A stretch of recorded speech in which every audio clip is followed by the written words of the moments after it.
A number of things. First of all, and I mean, because you bring up General Jack Keane on a routine basis, you probably should go into public records and pull up all of his investments, his interests, his income, and so forth, and you'll discover that he's part of the same community that Larry Kudlow lives in New York City. That community is committed to everything that Jack Keane and Larry Kudlow explained. That particular community right now controls the White House and the Hill. So he's really preaching to the choir. Now, to the rest of us in the United States that are not part of that community, we find this irrational and self-defeating. But I think in his view, there's nothing to be gained by becoming rational at this point. Look at the performance of the big five industries in the defense sector. Look where they were in 2022 and where they are today. You're talking about jumps from $22 a share up to $70 a share and higher.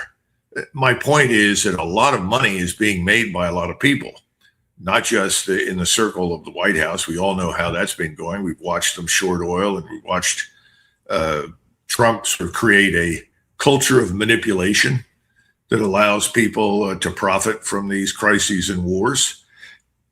This is all part of it. So there's no incentive for him to take the position that you and I do.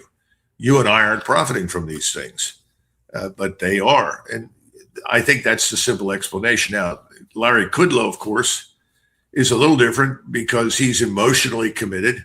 This is more important to him than anything else. And he's going to sign on for anything that promises the total annihilation of Iran. And literally, that's what these people are talking about. My point is that's not going to happen. It can't be achieved. But that's what they're pushing Donald Trump to do. You know, it's funny. If Jack Keane is outright saying there, I don't want any deal, let's just require forced surrender. There are others that seem to be a little bit more pragmatic, but maybe a little bit more immoral and unethical as well. Here is Jim Hansen. It's also on Fox News, and he's going to be saying, okay, this is out loud, by the way. Look, let's just tell Iran whatever they want to hear to get us to the midterms, and then we'll bring the hammer down. President Trump does not want to go into the midterms with chaos in the Middle East, no oil flowing, the markets in response to that. He needs to have Republicans retain control of Congress so that he has freedom of maneuver after the midterms. But that doesn't mean he's going to give them what they want. He can keep them at bay with military force if he needs to, if they're not willing to make a deal. Between now and the midterms, he'll mitigate what damage they can cause to oil prices and our economy, and he'll hope that they will sign some sort of a short-term deal. After the midterms, I wouldn't want to be them. So, I mean, he is literally saying, look, I know we've lied to them in the past and pretended in negotiations. Let's do it again and then just get to the midterms, and then with no more constraints, then we'll come in with the heavy weapons. How's that going to be received in Iran? Well, I don't know Hansen, what his background is and what leads him to these conclusions, but there's something we ought to agree on right now, right up front. If Donald Trump ended this war unilaterally on his own and said, this is it, I've gone as far as I can go, it's in the interest of the global economy as well as our own for this war to end, so I'm going to disengage our forces from this war, and began a slow, deliberate, and methodical withdrawal, he would be cheered from coast to coast, from the Atlantic to the Pacific. The overwhelming majority of the American electorate wants nothing to do with this war. They don't care about it. They don't want it. They don't care about it. So there's no loss for Donald Trump in that sense politically. So he's dead wrong. In fact, if he ended this flat out, as we just discussed, and got out, I think we'd probably see a different outcome in the midterms. It certainly would be better than it will be at this point. But he doesn't seem to understand that. And that's understandable because he's probably part of that bubble that we were talking about earlier. And you have this minority that has enormous financial power that is in control. They want this war of annihilation waged against Iran. End of discussion, full stop. They're driving it. And Trump owes them enormous gratitude for his position in the White House and his position in politics. And I still think to some extent he must be under some form of duress.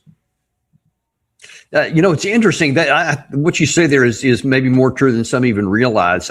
This past weekend, I was at an event where pollster Rich Barris was speaking, and he and I had a sidebar conversation, and he expressed some of his real frustration because he had recently went to the White House and told President Trump exactly what you just said, that the numbers support what you said profoundly. He said, especially among his base, there is overwhelming support for just ending this war right now and moving on. And they don't care about any of those things. I mean, literally every word you just said was validated by the data and the numbers.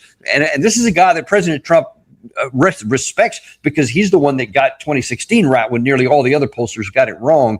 And it's puzzling him, and it's puzzling me why he's not making these decisions that are political winners for him, especially heading into the midterms, which makes me worried what you just said there, that maybe he's under duress for some other reason, which I can't divine.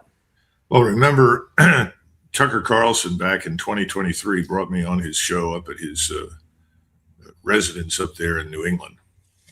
And the first question out of his mouth was, do you think we're on the road to war with Iran? And I unhesitatingly said yes. Now, he subsequently went to the White House a couple of years later, met with President Trump, and then he reported after he'd met with him that Donald Trump fully understood the pitfalls. In other words, the problems with a war against Iran. He understood the risks. He understood the implications, even the ramifications strategically for us.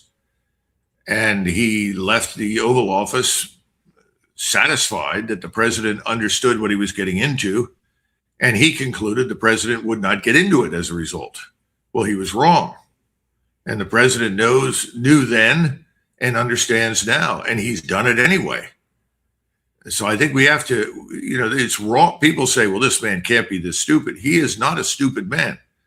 Emotionally unbalanced, there are a lot of problems there, but this is not somebody who is stupid. He may not be well read or well versed in the world that we live in overseas beyond our borders. But this man is not stupid. He understands what he started, and he understands what he's doing. So when you look at this and you say, well, then what is going on? You have to reach two conclusions. And I gave you the first one. The first one is, well, I started this. It's the gambler's fallacy. I've got to finish it. One more throw of the dice and I'll win. That's one part. Secondly, people have got something on him, something that is so powerful. He cannot possibly deviate from the path that he's on. And I guess only time is going to tell us which one of those is.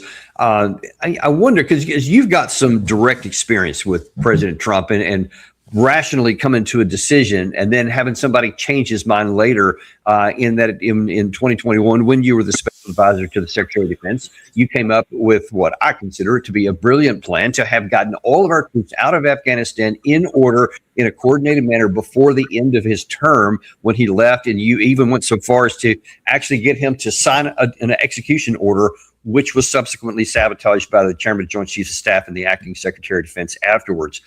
What did you see in his, because you mentioned that you don't think he's a stupid man, because you walked him through, as I understand, all of the benefits and the cost to potentially doing this. He came to the right conclusion, but then got talked out of it.